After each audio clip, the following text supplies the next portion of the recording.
Popping trees. Ridicache, Thierry du Val-d'Estia, Ridicache, Franck qui va, Maraja deuxième, Maraja qui revient sur Ridicache, Maraja les deux favoris, Ridicache, Ipiti Foura, Ridicache, Franck qui va, Thierry du Val-d'Estia, Maraja est deuxième, Olteni Biwet c'est troisième, Olivier Garcia quatrième, Quater Jetli cinquième.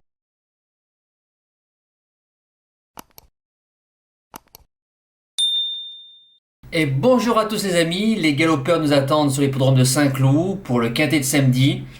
C'est un quintet qui va être très ouvert, 16 partants, d'échevaudage sur les 2000 mètres, lisse à 22 mètres sur un terrain probablement lourd.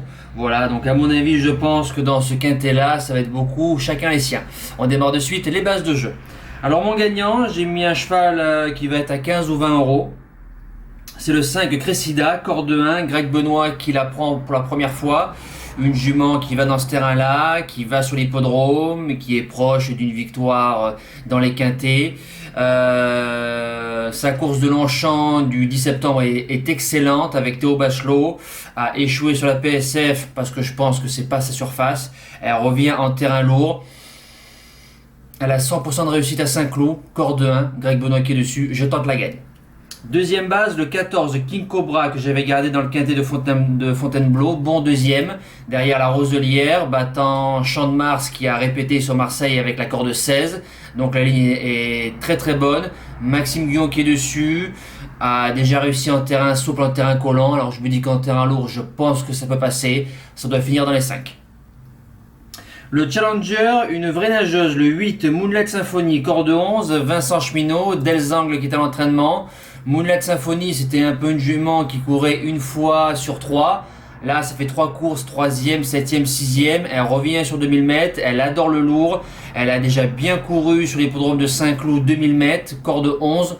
Voilà, je pense que ça doit pouvoir jouer les belles places.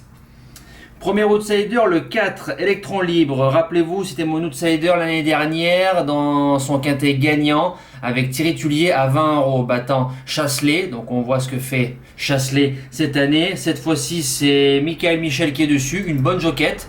Donc je pense que le cheval peut retrouver le chemin des arrivées des quintets. Il vient de faire une excellente ligne droite à Deauville. Corde numéro 6, je fonce. Deuxième outsider, l'As Villaro. Qu'est-ce qu'on peut lui reprocher cette année? Rien. C'est un cheval qui a fait toutes ses courses. Je l'ai gardé plusieurs fois. Base gagnante. J'ai même osé une fois faire l'impasse sur ses chances dans le grand handicap de Deauville. Il a fait bon deuxième. Il m'a surpris. Il adore le lourd. 1600 mètres, 2000 mètres, c'est son truc. Même sous 61 kg, je le garde. La suite du pronostic, le 10, la Gaïta, qui peut être une belle découverte dans les handicaps quintés. Thomas Trullier, Stéphane Vattel, Augustin Normand qui est à la propriété. C'est une jument qui va dans le lourd, qui adore les 2000 mètres, va débuter dans les quintés. Ça peut être une belle découverte. Ensuite, le 7, Combermer, corde 14, Didier Ardouin qui est dessus. C'est un cheval qui a fait ses preuves dans les quintés. Les deux premiers qu'il a disputés, 4e, 3e à Clairefontaine-Deauville, dans des lignes qui tient la route. A déjà réussi en terrain lourd, a échoué 2 fois après ces 2 bons quintés, sûrement la PSF qui n'est pas sa surface. Revient sur l'herbe, mauvaise corde à Didi de bien faire. Et je finis avec le 13 Trentino, capable de survaleur à ce niveau-là. Il a fait bon 5e au mois de juin ou au mois de mai, dans un quintet à Chantilly au mois de juin. Il vient de changer d'entraînement, aime bien le terrain lourd, alors je me dis pourquoi pas en bout de sélection. En cas de non partant, le 2, Lady Sydney est sorti pour la première fois des 5 premiers avec Stéphane Pasquier. Voilà, donc tout arrive. Corde 16, c'est une jument qui attend à Saint-Cloud. Ça peut être un peu problématique, mais bon, avec le jockey qu'elle a sur le dos, tout est possible. Mettez-la dans un champ réduit. Mes impasses, le 9, Sassal, j'ai pas l'impression que ça vaut les quintés.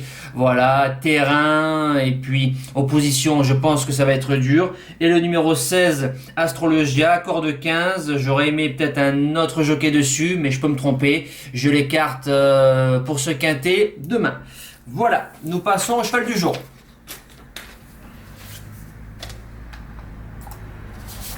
Alors, le cheval du jour, hier en réunion 1, course 7, Oustinov, qui lui manquait, je pense, d'une vraie course. Johan a fait devant méchant, a couru pour gagner, donc bon troisième. Coup de 2 au cheval du jour, donc très très bien. Le jeu du jour qui était en réunion 3, course 6, Fastidulio, bon bah vu sa cote, je pense que vous l'avez tous joué à la win qui s'impose, donc très très bien. Pour l'instant, tout le monde est en forme, il n'y a plus qu'à continuer. Nous espérons un coup de 3 ce soir avec Gersh Seven. Normalement, ça doit finir au poteau. Pour samedi 7 novembre, sur l'hippodrome de Chartres, un cheval que j'ai pris 2 fois au CDJ pour 2 fois deuxième à des belles cotes.